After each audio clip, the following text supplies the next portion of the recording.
Dear learners, now since we have already seen multiple key performance indicators of inventory management function, so we've seen average inventory, we have seen inventory turnover ratio, days on hand, GMROI, days of sales, on time delivery, on time in full, and even excess and obsolete inventory.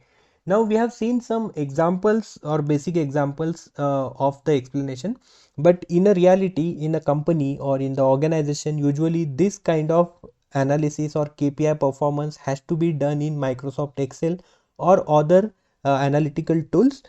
So basic stuff here is basically Microsoft Excel is widely used. So we will understand how to calculate these key performance indicators, what raw data we should capture in the analysis, and you will get this Excel spreadsheet in the lectures, and this spreadsheet you can definitely use for your company or for your personal use to calculate your key performance indicators in few minutes. So you have to just put your raw data and then you will get your total key performance indicators overview. So let's go to the Microsoft Excel and let's start with some key performance indicators how we captured. So here you can see this is a Microsoft Excel which is basically capturing four major KPIs, which includes inventory turnover ratio, it includes days on hand, it includes days of sales, and it also includes GMROI. Now let's understand. So in this tab you have basically four key performance indicators captured in one tab, and you can see basically what kind of data, raw data, that we have taken to analyze this. Now in this raw data, everything that is in blue heading columns is a raw data, and on right side whatever is in green, that is automatically calculated fields. So you have to just take care of this raw data which is in blue heading from column A to column R. Now let's understand each raw data what we have taken in this Excel sheet. So first is we have taken parts number, item number, or you can say product codes. Then second is we have taken item cost. So this is basically also referred as it is also referred as, I will put it, a standard cost. In many companies this is referred as standard cost. Now what is this? This is basically the cost per unit. Okay, so this is cost per unit, and this cost represents how much we are spending to manufacture or to produce these goods or services. And this cost is basically as similar as, you know, cost of goods sold. That's why this is very important cost, and it is also referred as standard cost. So in this you can see first part has the standard cost or item cost is $34 per unit, and then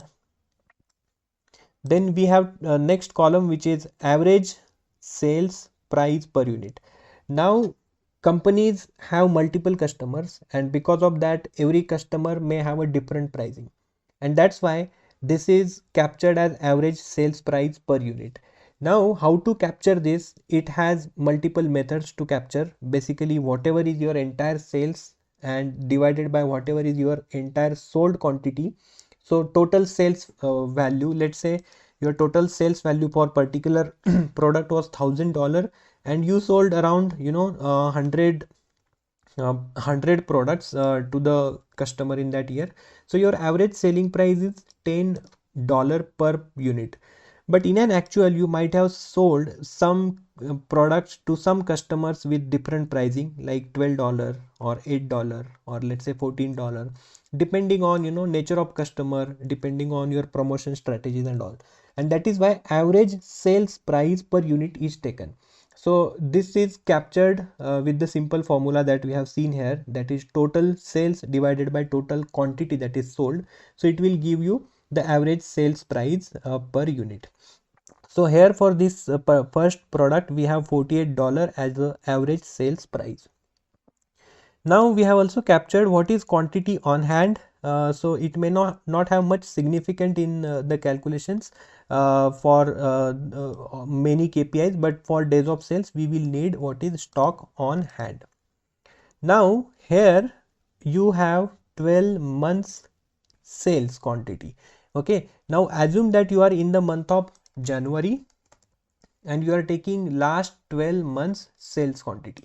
Okay, so this is your last 12 months sales quantity you have taken, and you are assuming that we are in the month of January. Now this is what the sales quantity for this particular product is. Now this is entire 1 year's data, so the period here that we are considering is one complete year, that means 12 months. So our calculations are basically all for the 12 months performance of the inventory. Now in the column Q we have to also capture inventory quantity at beginning of the period and inventory quantity at end of the period. So I have taken here 1st of January's inventory quantity on hand and 31st December's inventory quantity on hand. So all these raw data is once available in this spreadsheet, you will get your calculations on the right side. So the first is number of goods sold in last year. So you can see this is just basically sum of last 12 months sales data. So this is sum of E to column P.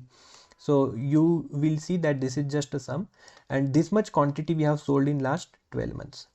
Now what is average daily usage quantity or average daily sold quantity?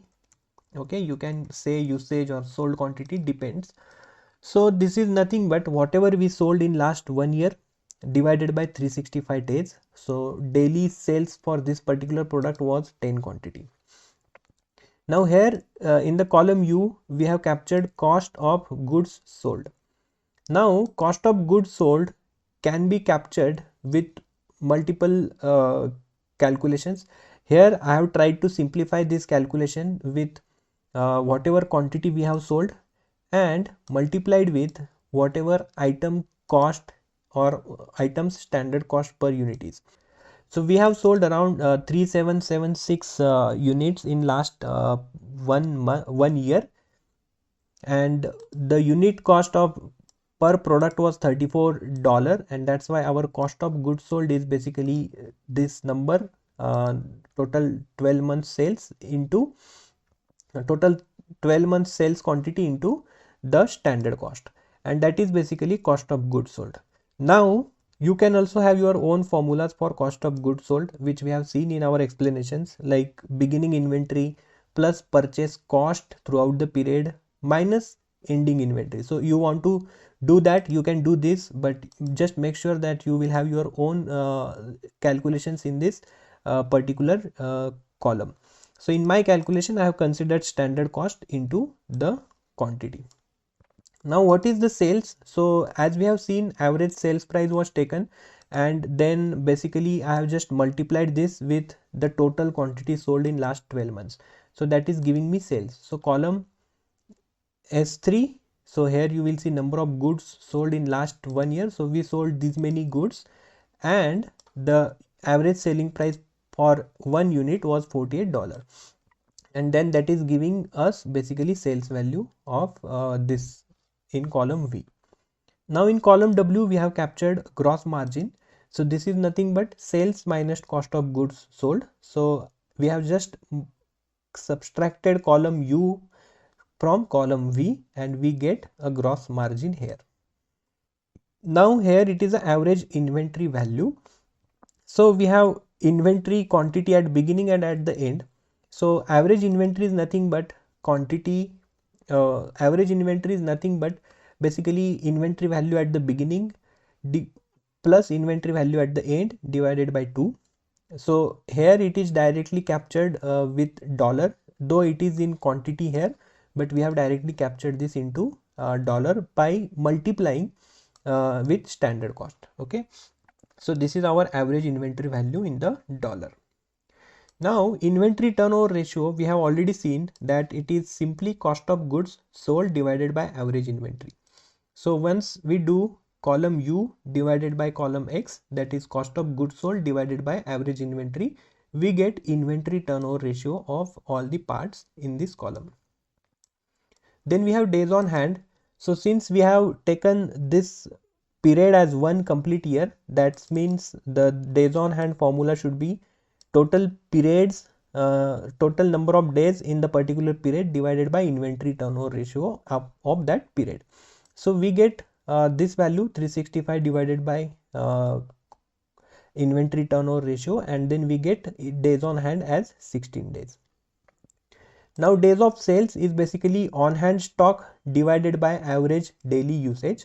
So here you can see days of sales is basically 26 days for this part. So this part's current inventory on hand will be sufficient for next 26 days to meet customer demand. That is what it is saying about. Then the return on investment for this inventory is basically GMROI, which is gross margin divided by average inventory. So gross margin we have actually captured already in column W, divided by average inventory. So W by X is our GMROI. And these are the 4 key performance indicators that this sheet will give you. And here you will see more the inventory turnover ratio, it is better the performance. On other hand, days on hand is basically less the days on hand, then it is better the performance.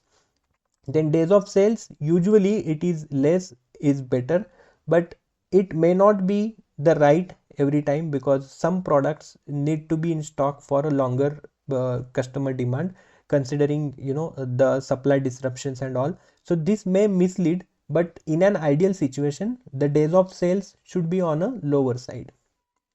Then GMROI, definitely more the GMROI, better is the performance of that particular product in terms of sales and in terms of inventory. So that's all about these 5 key performance indicators, including inventory turns, days on hand, days of sales, and GMROI.